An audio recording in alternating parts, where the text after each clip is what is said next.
नमस्ते, मेरा नाम डॉक्टर नेहा आहूजा है, वेरिकोस वेन विशेषज्ञ, आयुर्वेद चिकित्सक। आज हम बात करेंगे वेरिकोस वेन के साथ किस तरीके की लाइफस्टाइल को अपनाकर हम वेरिकोस वेन को कम कर सकते हैं या ख़त्म कर सकते हैं। इसमें एक्सरसाइज आती हैं, तरह तरह के भोज्य पदार्थ आते हैं। इसके अलावा किस तरीके से हमको वेन्स के पेन को कम करना है। सबसे पहले ज़रूरी है एक्सरसाइज। अपनी दिनचर्या के 30 मिनट आप वॉकिंग को दे सकते हैं, रनिंग को दे सकते हैं या योगासनों को दे सकते हैं। योगासनों में हम सर्वांगासन, हल आसन, शीर्षासन, पर्वतासन ये आसन कर सकते हैं।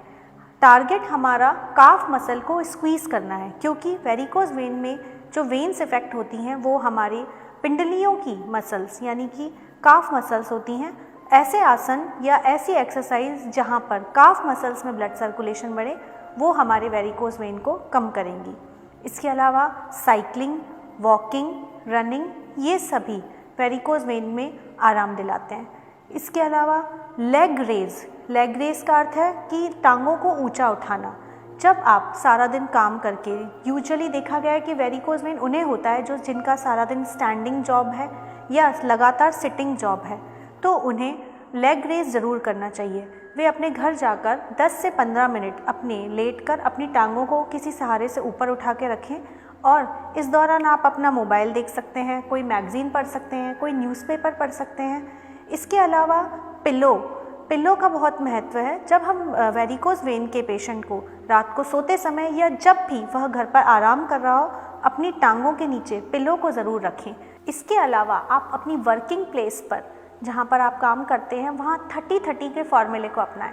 30-30 का फार्मूला क्या है? जो लोग स्टैंडिंग जॉब में हैं वो लगातार अगर 30 मिनट खड़े होते हैं तो वो 30 सेकंड बैठ सकते हैं। जो लगातार सिटिंग जॉब में हैं अगर वो 30 मिनट लगातार बैठे हुए हैं 30 सेकंड वॉक कर सकते हैं। इसके अलावा प्रेग्नेंट लेडीज़ यदि वेरिकोस वेन के शिकार हैं तो उन्हें वॉक पे ध्यान देना चाहिए। वो भी 30-30 का फार्मूला अपना सकती हैं।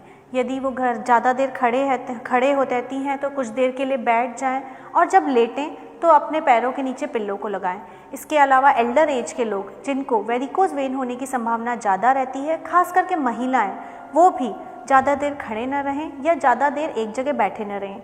जो लोग MNC में काम करते हैं या किसी ऑफिस में काम करते हैं वो क्रॉस लेग न बैठें। क्रॉस लेग वेरिकोस वेन को बढ़ाता है। इसके अलावा जो लोग मोटे हैं वो अपना वजन कम करने का प्रयास करें, क्योंकि ओबेसिटी एक वेरिकोस वेन का बहुत महत्वपूर्ण कारण है। इसके लिए जौ की रोटी खाएं, फाइब्रस फूड खाएं, संतुलित आहार लें, ज़्यादा से ज़्यादा फल सब्जियों पर ध्यान दें। इसके अलावा ऐसा खाना न खाएं जो मोटापे को बढ़ाए। पैक्ड भोजन से बचें। पैक्ड भोजन में सोडियम होता है जो कि वाटर रिटेंशन को बढ़ाता है और पैरों की नसों के फुलावट को बढ़ाता है और पैरों की सूजन को भी बढ़ाता है। इसके अलावा हम खाने पे जाएं तो विटामिन C युक्त भोजन वेरिकोस वेन के लिए बहुत अच्छा है। Vitamin C specially blood circulation को बढ़ाता है। आंवला आयुर्वेद में सबसे उत्तम विटामिन C का स्रोत माना गया है, जो कि हमारी वेन्स की इलास्टिसिटी को बढ़ाता है और माइक्रो सर्कुलेशन को भी ठीक करता है। इसके अलावा आप अलसी के बीजों का चूर्ण ले सकते हैं, फ्लैक्सीड ऑयल के कैप्सूल्स ले सकते हैं, व्हीट जर्म के जूस ले सकते हैं।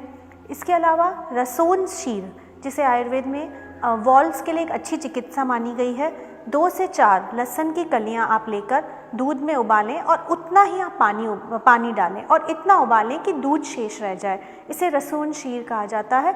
रसोन शीर का सेवन करें। इसके अलावा आप ब्राह्मी भी ले सकते हैं। फूड में हल्का भोजन लें, रात्रि को जल्दी भोजन करें। सबसे ज़्यादा इस जीवन शैली के साथ ही सबसे ज़्यादा ज़रूरी है कि जो आपको दवाई दी गई है, जो आपके आयुर्वेद चिकित्सक ने आयुर्वेदिक औषधि आपको प्रोवाइड की है, जो आपको दवाई दी गई है और जो आपको लोकल एप्लीकेशन के लिए, वेरिकोस वेन की लोकल एप्लीकेशन के लिए जो आपको प्रोवाइड कराया गया है, उसे प्रॉपर समय पर लें। कई बार ऐसा होता है कि हमारे स्टेजेस के अनुसार आयुर्वेदिक दवाई काम करती है। यदि हम एडवांस स्टेज पर हैं तो दवाई को कार्य करने में थोड़ा समय लगता है, तो आप दवाई लेते रहें, साथ ही अगर यदि ये जीवन शैली अपनाएंगे, एक्सरसाइज पे ध्यान देंगे, एक्सरसाइज से अपने मोटापे को कंट्रोल करेंगे, प्रेग्नेंट लेडीज़ अपनी स्टैंडिंग को कम करेंगी, तो वेरिकोज वेन से निश्चित ही छुटकारा मिलेगा।